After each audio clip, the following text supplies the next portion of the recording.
Stroke adalah sebuah penyakit di mana terjadinya gangguan pasokan darah ke otak sehingga menyebabkan rusaknya beberapa bagian otak.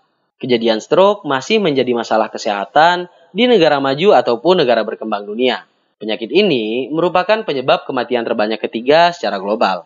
Berdasarkan penyebabnya, stroke ini sebenarnya ada dua jenis. Yang pertama adalah stroke yang disebabkan oleh sumbatan pembuluh darah, yang disebut dengan stroke iskemik atau stroke sumbatan. Dan yang kedua, stroke yang disebabkan karena pecahnya pembuluh darah, yang disebut stroke hemoragik atau stroke perdarahan.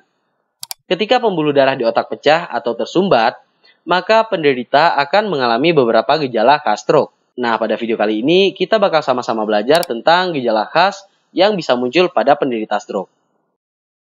Tonton terus videonya sampai habis.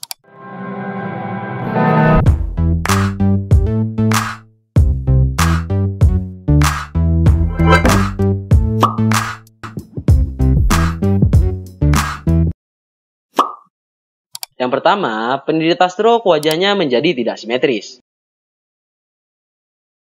Gejala wajah yang tidak simetris atau yang dalam bahasa medisnya disebut dengan facial palsy adalah salah satu yang paling khas. Penyebab keluhan ini adalah karena terganggunya fungsi saraf pusat yang mengatur gerakan otot wajah akibat pembuluh darah yang pecah atau tersumbat tadi. Cara paling gampang menandai gejala ini adalah dengan menyuruh penderita untuk senyum. Pada orang stroke, biasanya sebelah lipatan pipi akan hilang dan hanya sebelah bagian bibir yang bisa bergerak, baik itu kanan ataupun kiri. Kemudian karena terganggunya pengatur otot-otot bibir dan lidah, maka penderita dengan gejala facial palsy yang berat, air ludahnya akan keluar terus-menerus dan berbicara pelo atau sulit dimengerti. Gangguan facial palsy ini bisa hanya terjadi pada bagian bawah wajah atau keseluruhan sebelah wajah. Gejala kedua pada penderita stroke adalah tangan dan kaki terasa lemah sebelah.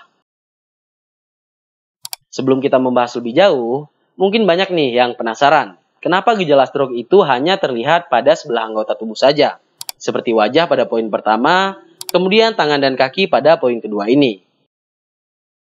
Jadi, otak kita itu terbagi menjadi dua, ada otak kiri dan ada otak kanan. Secara sederhana, bisa dikatakan kalau otak kiri mengatur aktivitas dan pergerakan dari anggota tubuh sebelah kanan.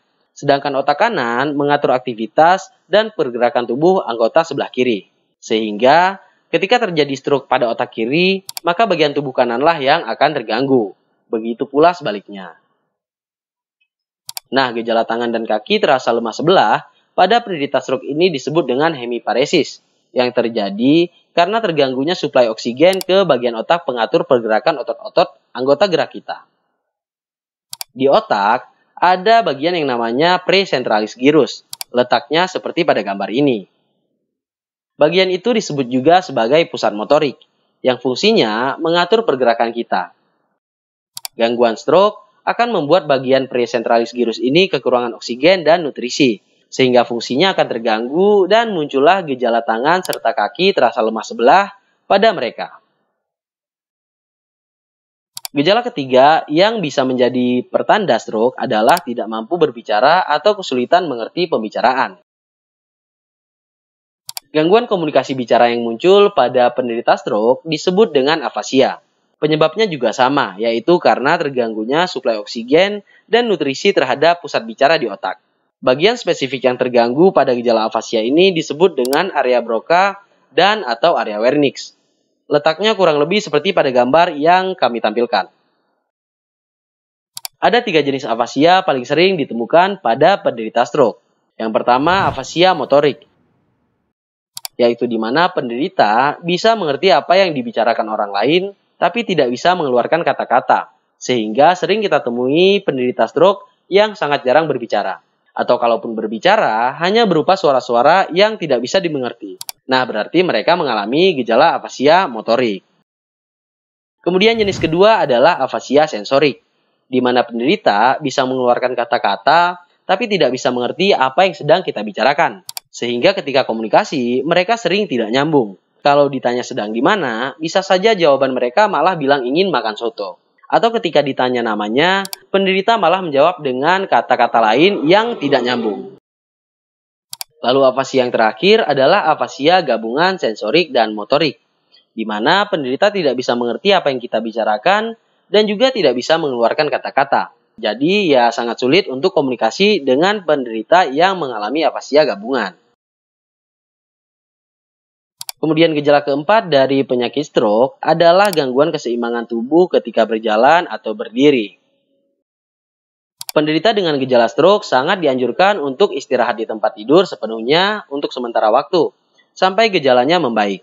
Hal ini dilakukan karena penderita stroke sangat rentan untuk jatuh ketika berjalan. Gejala gangguan pergerakan atau keseimbangan seperti ini disebut dengan ataksia.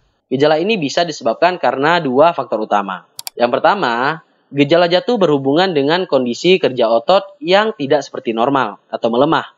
Otot-otot kaki yang lemah menyebabkan tubuh tidak mampu menopang beban saat berjalan, sehingga penderita mudah jatuh. Kemudian yang kedua, bisa jadi stroke yang dialami mengganggu efek kerja dari otak kecil sebagai pengatur keseimbangan dan koordinasi tubuh kita. Nah, pada stroke yang mempengaruhi otak kecil, biasanya penderita merasakan pusing berputar dan ruangan seperti bergerak sendiri.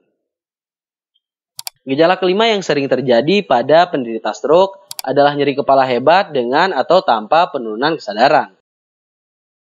Sebelum penderita dibawa ke rumah sakit, biasanya saat di rumah pun ketika serangan stroke terjadi, mereka akan mengeluhkan nyeri kepala kepada keluarga atau kerabat yang tinggal bersama. Penyebab dan nyeri kepala pada penderita stroke adalah karena penekanan bagian otak di kepala, baik karena penyumbatan ataupun karena perdarahan. Biasanya, pada stroke perdarahan, gejala nyeri yang dikeluhkan lebih hebat dibandingkan stroke penyumbatan. Ketika pembuluh darah pecah ataupun tersumbat, maka darah akan tertumpuk pada bagian tertentu.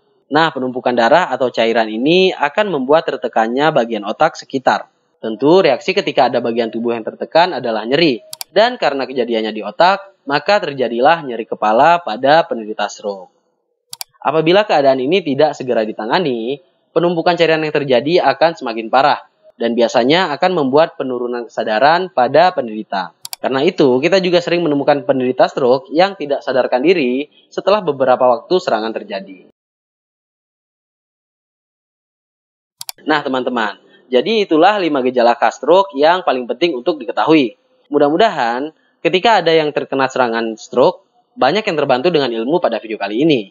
Sehingga cepat mengenali gejalanya dan cepat juga dibawa ke rumah sakit terdekat. Karena cepatnya penanganan adalah salah satu kunci dari meningkatnya kemungkinan sembuh pada pasien stroke. Periode emas atau golden hour bagi mereka adalah sekitar 4,5 jam. Artinya, apabila penderita tertangani sebelum periode tersebut, maka kemungkinan sembuhnya akan meningkat secara drastis.